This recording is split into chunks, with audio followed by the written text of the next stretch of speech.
Hello student, आज हम पढ़ेंगे नॉर्मलता तथा मोल प्रभाज।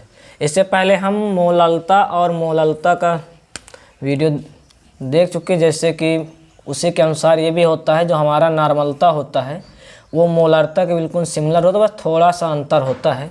जैसे हमने मोलरता में ये पढ़ा था कि कोई 1 लीटर विलयन हो, क्या हो, कोई 1 लीटर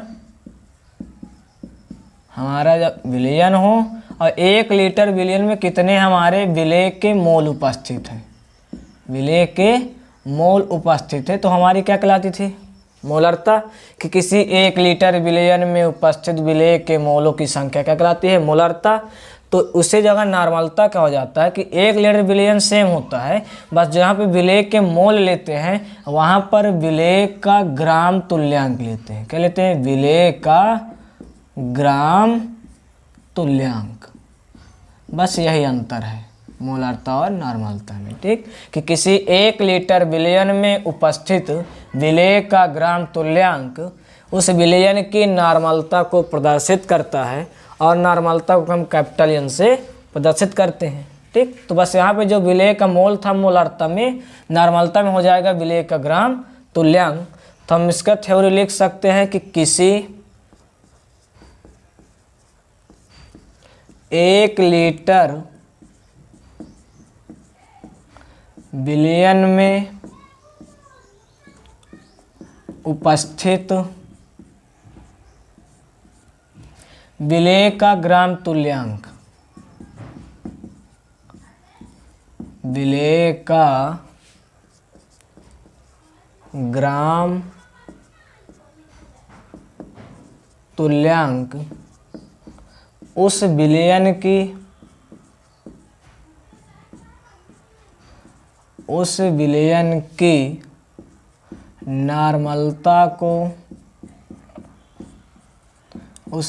की नॉर्मलता को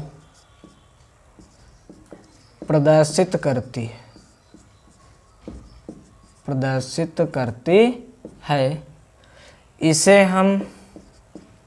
इसे कैपिटल एन से, इसे मतलब नॉर्मलता को कैपिटल एन से प्रदर्शित करते हैं, नॉर्मलता को कैपिटल एन से प्रदर्शित करते हैं तथा इसका मात्रक ग्राम तुल्यांक पर लीटर होता है, तथा इसका जो मात्रक होता है वो होता है ग्राम तुल्यांक पर लीटर, ठीक है। मात्रक यहाँ निकाल सकते हैं, ठीक, ग्राम तुल्यांक पर लीटर। तो हम कह सकते हैं कोई 1 लीटर विलयन हो और उसमें जितना विलेय का ग्राम तुल्यांक घुलेगा वह उस विलयन की उतनी नॉर्मलता को प्रदर्शित करेगा। तो थ्योरी वैसे लिखा कि किसी 1 लीटर विलयन में उपस्थित विलेय का ग्राम तुल्यांक उस विलयन की नॉर्मलता को प्रदर्शित करती है और नॉर्मलता को हम कैपिटल एन से प्रदर्शित करते हैं और इसका मात्रक ग्राम तुल्यांक पर लीटर होता है। तो हम सूत्र लिख सकते हैं कि नॉर्मलता बराबर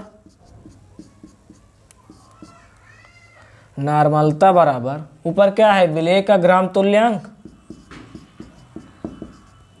विलेय का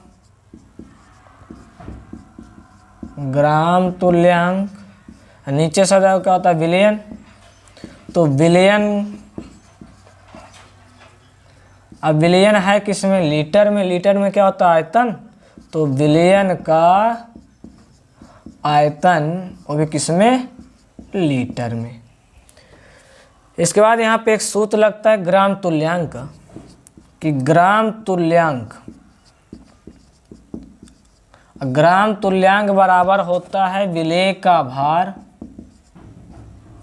ग्राम तुल्यांक विलेय नहीं, विलेय शब्द हम यूज करेंगे अभी। इसके बाद ग्राम तुल्यांक बराबर होता है, जिसका हम ग्राम तुल्यांक निकालेंगे उसका भार और बटे तुल्यांकी भार, ठीक। तो ये ग्राम तुल्यांक का सूत्र होता है कि भार बटे तुल्यांकी भार या तुल्यांकी द्रव्यमान। अब हम किसका ग्राम तुल्यांक निकाल रहे हैं, विलेय का ग्राम तुल्यांक निकाल रहे हैं। तो हम यहाँ पे शब्द यूज करेंगे विलेय का ग्राम तुल्यांक बराबर विलेय का भार बटे विलेय का तुल्यांकी भार या तुल्यांकी द्रव्यमान। तो इसका मतलब हम इस सूत्र को यहाँ पर रख सकते हैं। तो जब ये वाला सूत्र अगर इसके विलेय के ग्राम तुल्यांक जगह रख देंगे तो हमारा सूत्र बन जाएगा नॉर्मलता बराबर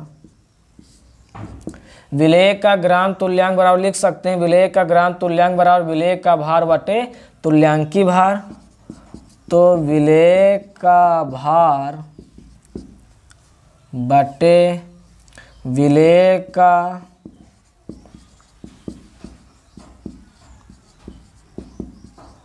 तुल्यांकी भार कहो चाहे द्रव्यमान। अब पूरे का बटे क्या है, विलयन का आयतन काहे में, लीटर में। विलयन का आयतन किसमें, लीटर में। इसके बाद हमने बताया कि नॉर्मलता को हम कैपिटल N से प्रदर्शित करते हैं। अब विलेय का भार हमने मोलालता और मोलालता में इसको किससे प्रदर्शित करते हैं बता चुके हैं। तो भार को हम W से और विलेय को A से बटे विलेय का तुल्यांकी भार, तुल्यांकी द्रव्यमान या तुल्यांकी भार को कहे स्पर्श करते हैं ई से। तो हमारा विलेय का है तो हम इसे कह सकते हैं ई ए। अब पूरे का बटे हमारा क्या है, विलयन का आयतन। तो विलयन का आयतन, आयतन को वी से, विलयन को ए बी से, और कहे में है ये लीटर में। ठीक, इसके बाद हम क्या लिख सकते हैं, ये हमारा बटे बटे नीचे कहे चला जाए गुणे में। तो हम लिख सकते हैं कि नॉर्मलता बराबर डब्लू ए अपान, ये चला आएगा नीचे ई ए इसके साथ गुणे में। तो ए ए मतलब विलेय का तुल्यांकी द्रव्यमान गुणे आयतन विलयन का आयतन मतलब वी ए बी कहे में लीटर में। अगर हम क्या करें, इसके लीटर को ml में कन्वर्ट करना हो तो 1000 का भाग देंगे। तो कैपिटल N बराबर डब्लू ए अपान ई ए गुणे वी ए बी और 1000 का क्या कर देंगे, भाग दे देंगे। तो हमारा लीटर से किस में चेंज आ जाएगा, मिलीलीटर में।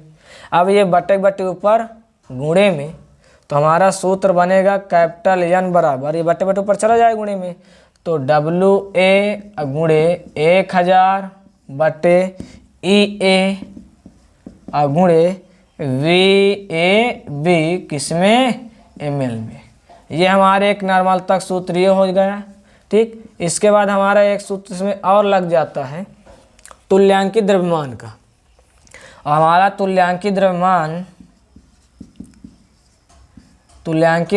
कहो चाहे तुल्यांकी भार कहो, बात एक है। तुल्यांकी द्रव्यमान बराबर होता है कि जिसका यदि हम तुल्यांकी द्रव्यमान निकालें उसका अणुभार बटे संयोजकता। संयोजकता मतलब किसमें, उसमें धनायन हो कितना उसमें ऋणायन है। ठीक, तो संयोजकता जब सवाल कराया जाएगा तो बताया जाएगा। तो इस वाले सूत्र को इसमें हम अप्लाई कर सकते हैं। तो इसको देखो, तुल्यांकी द्रव्यमान को ई से, अणुभार को हम एम डैश से पहले बता चुके हैं, और बैलेंसी होता है संयोजकता में, इस बैलेंसी मतलब वी से। ठीक, अब हम इसके ई को इस वाले मान को इसमें यदि हम रख दें तो कैपिटल N बराबर डब्लू ए गुणे 1000 बटे ये ई ए मतलब विलेय का तुल्यांकी द्रव्यमान है। तो विलेय का तुल्यांकी द्रव्यमान पर हम कह सकते हैं कि विलेय का अणुभार बटे विलेय का संयोजकता। तो यहाँ पे हमारा ई ए की जगह हम लिख सकते हैं कि एम डैश ए बटे एम डैश वी ए मतलब विलेय का, इसमें आयतन ना समझना, ये विलेय का क्या है, बैलेंसी है। ठीक है, और गुणे विलयन का आयतन किसमें, मिलीलीटर में। अब ये बटे बटे चला जाएगा ऊपर गुणे में। तो हमारा सूत्र हो जाएगा कैपिटल N बराबर डब्लू ए गुणे वी ए गुणे 1000 बटे एम डैश ए गुणे वी ए वी किसमें, मिलीलीटर में। ये हमारा सूत्र हो गया। और इससे हम क्या करेंगे, इसका नॉर्मलता का न्यूमेरिकल हल कर लेंगे। ठीक, एक बार फिर देख लेते हैं कि हमारा नॉर्मलता होता क्या है कि कोई 1 लीटर विलयन हो और उस 1 लीटर विलयन में कितना विलेय का ग्राम तुल्यांक घुला है, वह उस विलयन की नॉर्मलता को प्रदर्शित करता है। तो हमारा हम इसके अनुसार हम इसको थ्योरी बना सकते हैं कि किसी 1 लीटर विलयन में उपस्थित विलेय का ग्राम तुल्यांक उस विलयन की नॉर्मलता को प्रदर्शित करती है। तो थ्योरी हमारा कहता है किसी 1 लीटर विलयन में उपस्थित विलेय का ग्राम तुल्यांक उस विलयन की नॉर्मलता को प्रदर्शित करती है। और नॉर्मलता को हम कैपिटल N से रिप्रेजेंट करते हैं। ठीक, और इसका मात्रक होता है ग्राम तुल्यांक पर लीटर, ग्राम तुल्यांक पर लीटर। इसका ये मात्रक हो गया। ठीक, तो हम नॉर्मलता सूत्र लिख सकते हैं कि नॉर्मलता बराबर विलेय का ग्राम तुल्यांक, विलेय सदैव ऊपर होता है तो विलेय का ग्राम तुल्यांक बट्टे विलयन का आयतन काहे में, लीटर में, तो विलयन का आयतन लीटर में।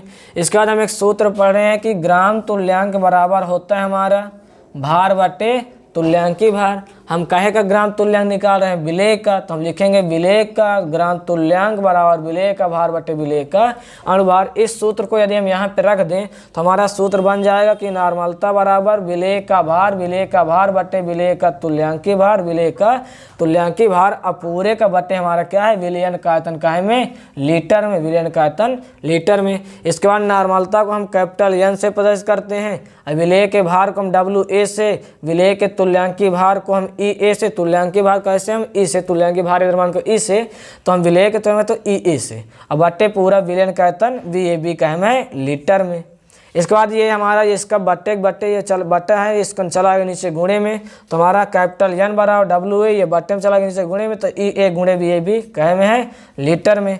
इसके बाद हम इसे लीटर किस में चेंज करेंगे, मिलीलीटर में, तो 1000 का भाग दे दिए, तो हमारा ये लीटर किस में कन्वर्ट हो गया, मिलीलीटर में। इसके बाद हमारे ये बट्टे चला गया ऊपर गुणे में, तो कैपिटल एन बराबर डब्ल्यू ए गुणे 1000 ई ए गुणे वी ए बी।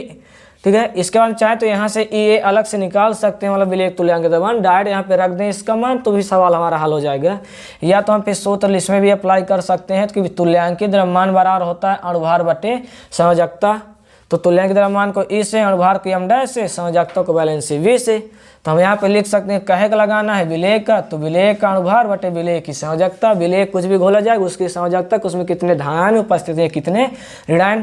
तो हमने कैपिटल एन बराबर डब्ल्यू ए गुणे 1000 और ई की जगह एम डैश अपान वी, लेकिन ये विलेय का तुल्यांक तो हमने लिख दिया M dash A upon V A, और इंटू में वी ए बी विलयन का आयतन एम एल में। एक बार ये बट्टे का बट्टे है तो ऊपर चला गया गुणे में, तो कैपिटल एन बराबर ये ऊपर चला गया तो डब्ल्यू ए गुणे वी ए और गुणे 1000 तो है ये बट्टे में एम डैश गुणे V A B M L B. ये हमारा हो गया नॉर्मलता का सूत्र, और इसी से हमारा न्यूमेरिकल हल होगा।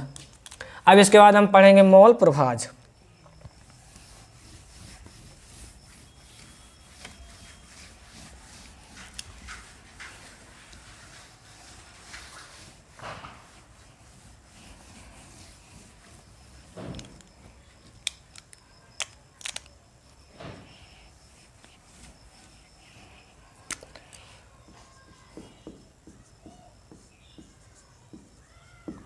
इसे हम मोल प्रभाज कहें या मोल अंश कहें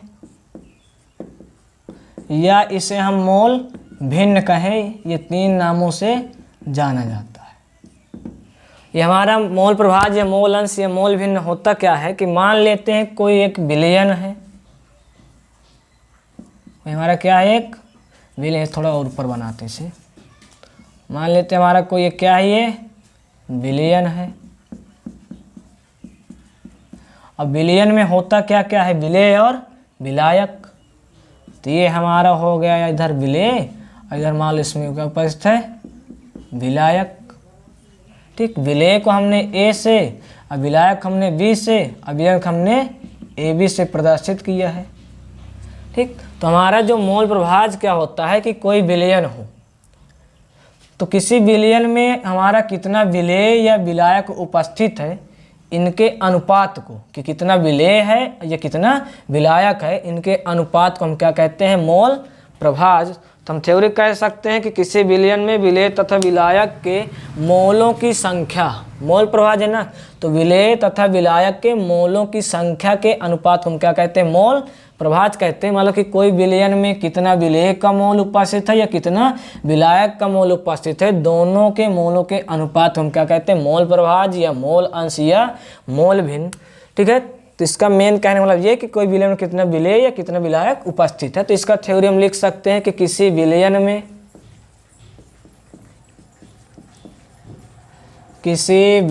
में उपस्थित विलेय तथा विलायक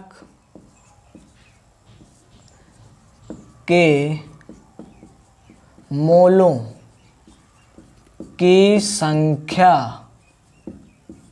के अनुपात को के अनुपात को मोल प्रभाज कहते हैं। मोल प्रभाज या मोल अंश या मोल भिन्न कहते हैं। इसे हम यक्स से प्रदर्शित करते हैं, इसे यक्स से प्रदर्शित करते हैं। तो इसका थ्योरी हो गया कि कोई विलयन हो, उसमें कितने विलेय या विलायक के मोलों की संख्या उपस्थित है और इन्हीं दोनों के अनुपात, विलेय और विलायक के मोलों की संख्या के अनुपात को हम क्या कहते हैं? मोल प्रभाज। तो इस किसी विलयन का मोल प्रभाज ज्ञात करने के लिए सबसे पहले मोल पता होना चाहिए। और मोल हमने सूत्र पढ़ रखे हैं मोलारता और उसमें मोलालता में कि मोल बराबर होता है, मोल बराबर होता है भार बटे अणुभार, भार बटे अणुभार। ये हमारे मोल का सूत्र हो गया। और इसी सूत्र से हम क्या करेंगे? विलेय का मोल, विलायक का मोल और विलयन का मोल निकालेंगे।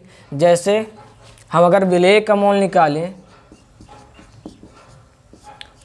विलेय का मोल, तो विलेय का मोल बराबर विलेय का भार बटे विलेय का अणुभार।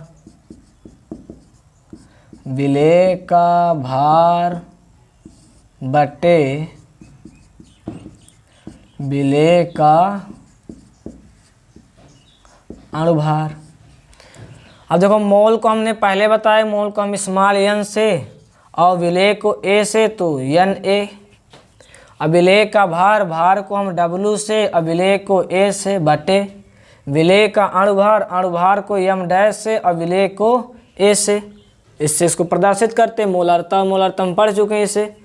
अब इसी प्रकार हम अगर विलायक का मोल निकाल लें, तो विलायक का मोल, तो यदि हम विलायक का मोल बराबर विलायक का भार बटे विलायक का अणुभार, तो विलायक का भार बटे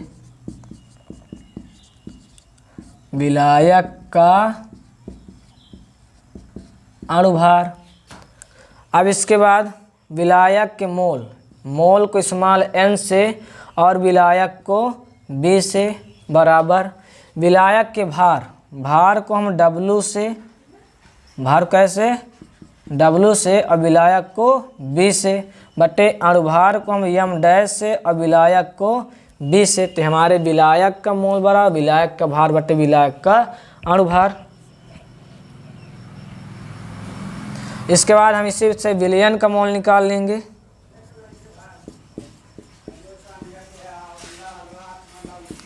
विलयन का मोल, विलयन हमारा होता क्या? जब हम विलेय और विलायक को जोड़ देते हैं विलयन प्राप्त होता, तो हम कह सकते हैं कि विलेय का मोल प्लस विलायक का मोल प्लस विलायक का मोल। तो विलयन का मोल, मोल को हम स्मॉल एन से और विलयन को ए बी से बराबर विलेय का मोल, विलेय का मोल हमारा क्या होता है? देखो हमने पढ़ा ना एन ए, अब प्लस विलायक का मोल क्या होता है? N B.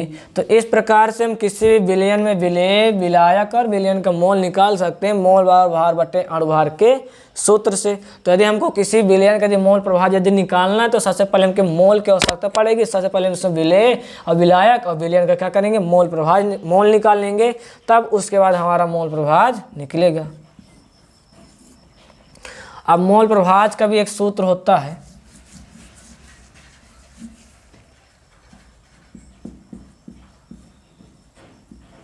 कि मोल प्रभाज बराबर, हमें जिसका भी मोल प्रभाज निकालना होगा उसका मोल और बटे विलयन का मोल, बटे विलयन का मोल। ठीक, तो ये सूत्र हो जाएगा मोल प्रभाज के लिए। जिसका भी मोल प्रभाज निकालना होगा हमें उसका मोल और बटे विलयन का मोल, क्योंकि हमें किसी विलयन का मोल प्रभाज निकालने के लिए मोल की आवश्यकता पड़ेगी। मोल हम पहले निकाल लेंगे विलेय, विलायक और विलयन का। तो हम देखो मोल, जैसे हम पहले अगर निकालें विलेय का मोल प्रभाज, विलेय का मोल प्रभाज विलेय का मोल प्रभाज या मोल अंश या मोल भिन्न कुछ भी कह सकते हो। तो यदि हम विलेय का मोल प्रभाज निकालेंगे तो विलेय का मोल बटे विलयन का मोल, तो विलेय का मोल बटे विलयन का मोल बटे विलयन का मोल। मोल प्रभाज को हमने पहले उसमें बता चुके हैं, मतलब यक्स से इसको रिप्रेजेंट करते हैं। तो विलेय के मोल प्रभाज को यक्स से, विलेय को ए से, तो यक्स ए अब बराबर विलेय का मोल हमने अभी पढ़ा यन ए। अब विलयन का मोल हमने यहाँ पढ़ा यन ए बी, या ऐसे लिख सकते हैं यन ए अब प्लस एन बी, क्योंकि हमारा विलयन होता ही है विलेय और विलायक का मोल। ठीक, इसी प्रकार में जब हम विलायक का मोल प्रभाज निकालें तो विलायक का मोल प्रभाज, तो जिसका मोल प्रभाज निकालना होता है उसका मोल, तो विलायक का मोल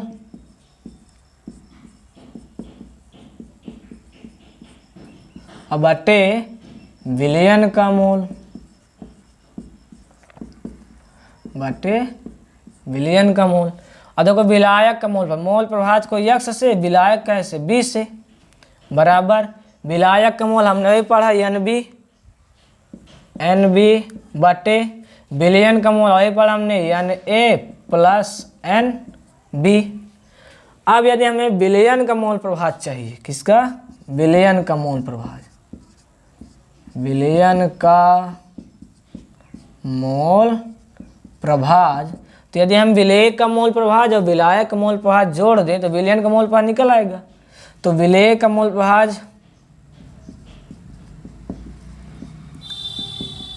विलेय का मोल प्रभाज प्लस विलायक का मोल प्रभाज, मोल प्रभाज को कैसे यक्स से, विलयन का से ए बी से, बराबर विलेय का मोल प्रभाज यक्स ए और विलायक का मोल प्रभाज एक्स बी। अब यदि हम चाहें तो यहाँ पे यदि हम क्या रख दें, यक्स ए का मान रख दें और यक्स बी का मान रख दें, तो यक्स एक जगह क्या है हमारा N A upon N A plus N B और प्लस यक्स बी का मान क्या है N B upon N A plus N B. देखो नीचे सेम एन कॉमन ले लो, N A plus N B ऊपर जोड़ दो तो N A plus N B same सब कट जाए, कितना आएगा एक। तो किसी विलयन का मोल प्रभाज सदैव क्या होता है, एक होता है। इसके बाद फिर से देख लेंगे हमारा मोल प्रभाज होता क्या है कि कोई विलयन हो और उसमें विलेय और विलायक उपस्थित होते हैं। तो विलेय और विलायक के मोलों की संख्या के अनुपात को क्या कहते हैं, मोल प्रभाज कहते हैं। कि किसी विलयन में कितना विलेय उपस्थित है या कितना विलायक उपस्थित। तो थ्योरी हमारा कहता है कि किसी विलयन में उपस्थित विलेय और विलायक के मोलों की संख्या के अनुपात को क्या कहते हैं, मोल प्रभाज कहते हैं। कि मतलब किसी विलयन में कितना विलेय उपस्थित है या कितना विलायक उपस्थित है। तो इसे हम मोल प्रभाज को हम यक्स से प्रदर्शित करते हैं। तो किसी विलयन का मोल प्रभाज निकालने के लिए सबसे पहले हमको मोल पता होना चाहिए, और मोल हमारा होता है मोल बराबर भार बटे अणुभार। तो इस सूत्र की सहायता से यदि हम विलेय का मोल निकालें तो विलेय का मोल बराबर विलेय का भार बटे विलेय का अणुभार। विलेय के मोल को स्मॉल एन से, विलेय के भार को डब्ल्यू ए से, विलेय के अणुभार को एम डैश ए से। किसको किससे पेश करते हैं हम पहले बता चुके हैं। इसी प्रकार यदि हम विलायक का मोल निकालें तो विलायक का मोल बराबर विलायक का भार बटे विलायक का अणुभार। अब विलायक के मोल को हम एन बी से, क्योंकि मोल को एन से विलायक को बी से, तो एन बी बराबर विलायक का भार को डब्ल्यू से, विलायक को बी से, विलायक का अणुभार को एम डैश से, विलायक को बी से प्रदर्शित करते हैं। इस प्रकार हम चाहे विलयन का मोल निकालें तो विलयन का मोल, विलयन होता क्या है, विलेय और विलायक को जोड़ दें तो विलयन होता है। तो यदि हम विलयन का मोल चाहें तो विलेय का मोल और विलायक का मोल जोड़ दें तो हमारे विलयन का मोल निकल आएगा। तो विलयन का मोल हमारा होता है स्मॉल एन, विलयन होता है ए बी। और यदि हम क्या करें, विलेय का मोल एन ए और विलायक का मोल एन बी, अभी हमने निकाला। ठीक, तो इस प्रकार हम मोल निकाल लेते हैं। जब मोल निकाल लेते हैं तो किसी विलयन का मोल प्रभाज निकाल सकते हैं, क्योंकि मोल प्रभाज बराबर होता है मोल बटे विलयन का मोल। जिसका भी मोल प्रभाज हमको निकालना होता है उसी का मोल बटे विलयन का मोल। जैसे हमने बताया कि जैसे देखो देख सकते हैं विलेय का मोल प्रभाज, तो विलेय का मोल प्रभाज जब निकालेंगे तो विलेय का मोल रखेंगे या बटे विलयन का मोल। तो विलेय का मोल बटे विलयन का मोल। तो मोल प्रभाज को हमने यक्स से तो x अब विलेय है तो a, x a अब बराबर विलेय का मोल हमने पढ़ा यहाँ पे यस स्मॉल एन ए, अब बटे विलेय का मोल ये पढ़ा N A plus N B, ये रख दिया। इसी प्रकार यदि विलायक का मोल प्रभाव निकाल लें तो विलायक का मोल प्रभाव जब निकालेंगे तो विलायक का मोल अब बटे विलयन का मोल, तो विलायक का मोल मोल प्रभाव को x से, विलायक को b से, अब विलायक का मोल यहाँ देखो एन बी, अब विलयन का मोल यानी प्लस एन बी यहाँ पे रख दिया। इसी प्रकार हम विलयन का मोल प्रभाव निकालेंगे। जब विलयन का मोल प्रभाव निकालेंगे तो हम यदि विलेय के मोल प्रभाव को और विलायक के मोल प्रभाव को जोड़ दें तो विलयन का मोल प्रभाव निकल आएगा। तो विलयन का मोल प्रभाव मतलब यक्स मोल प्रभाव विलयन ए बी बराबर विलेय का मोल प्रभाव एक्स ए और विलायक का मोल प्रभाव एक्स बी। अब यहाँ पे हम एक्स ए का मान यदि रख दें यानी ए अपान यानी प्लस एन बी, और एक्स बी की जगह लिख दें यानी बी अपान यानी प्लस एन बी, और नीचे सेम लासा लेके और ऊपर जोड़ दें और सेम कर जाए तो कितना आएगा एक। तो हम कह सकते हैं किसी विलयन का मोल सदैव क्या होता है एक होता है। और इसका सवाल लगाने के लिए सबसे पहले विलेय का मोल, विलायक का मोल, विलयन का मोल, तब जाके हम इसमें विलेय का मोल प्रभाव और विलायक का मोल प्रभाव और दोनों के लिए हम जोड़ दें तो किसी विलयन का मोल प्रभाव निकल सकता है। ये हमारा मोल प्रभाव।